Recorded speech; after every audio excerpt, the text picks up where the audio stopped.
बेल्हे आळकुटे रस्त्यावरील गुंजाळ मळ्यात राहणाऱ्या अनिता संजय गुंजाळ यांच्या शेतातील गाईचा चारा पीक व घासावर अज्ञात व्यक्तीने तणनाशक फवारल्याचा धक्कादायक प्रकार उघडकीस आला आहे। या घटनेमुळे परिसरात खळबळ उडाली असून संबंधित व्यक्तीविरोधात आळेफाटा पोलीस ठाण्यात तक्रार दाखल करण्यात आली आहे। अनिता गुंजाळ यांनी दिलेल्या माहितीनुसार त्यांच्या शेतातील गायीसाठी लावलेला चारा व घास अचानक सुकल्याचे त्यांच्या निदर्शनास आले। पाहणी केली असता त्या ठिकाणी तणनाशक फवारणी केल्याचे स्पष्ट झाले।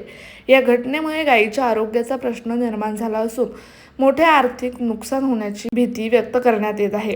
या प्रकाराबाबत तीव्र संताप अनिता गुंजाळ यांनी व्यक्त केला आहे। ज्याने कोणी हे कृत्य केलं असेल त्याच्यावर कठोर कारवाई झाली पाहिजे असंही त्या यावेळेस बोलल्या। दरम्यान आळेफाटा पोलीस ठाण्याने या प्रकरणाची नोंद घेतली असून अज्ञात व्यक्तीविरोधात गुन्हा दाखल करून पुढील तपास सुरू केला आहे। परिसरातील नागरिकांनी अशा प्रकाराबाबत सतर्क राहण्याचे आवाहन करण्यात आले आहे। News reporter Sudhakar Sayeed, SBP news, Belhe. काय घटना घडली आणि काय झालं याच्यावर काय सांगाल? काय रे हा ते माझ्या वावरामध्ये मी आता जे 4 किलोचा घास केला होता, हा एक मला 2-3 दिवसापूर्वी जाणवलं का ते घासाला कोणीतरी तणनाशक मारले आणि मी त्यानंतर मग आळेफाटा पोलीस स्टेशन असेल किंवा कृषी अधिकारी असतील, मी त्यांना सगळ्यांना कळवून पंचनामा वगैरे करायचं नियोजन लावलं। आळेफाटा पोलीस स्टेशनला मी तशी FIR दाखल केली आणि गाईचा चारा आहे हे तणनाशक मारणं योग्य नाही आहे।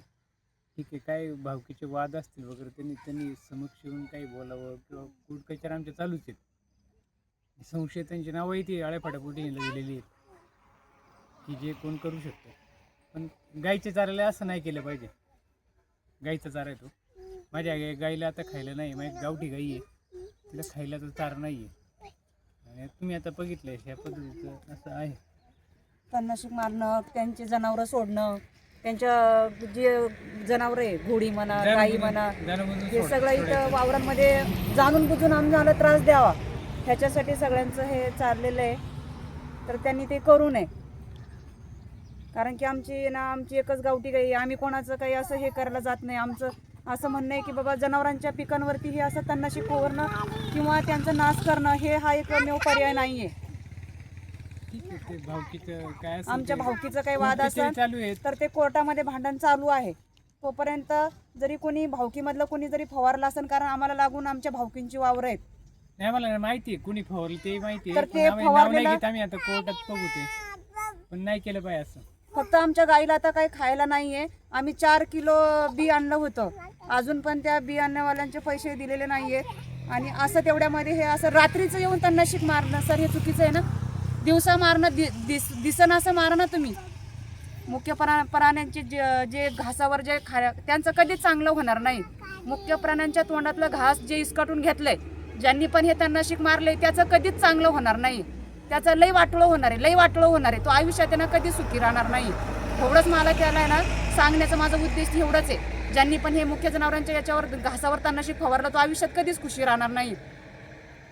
त्याला काय मिळालं असन आणि काय हे मला माहिती नाही, तो आनंद घेत असन। आज मुख्य जनावरांचं घास जे जाळून आहे ना, तो जर आनंद घेत असन ना तर देव त्याचा आनंद कायमचा हिसकून घेईल।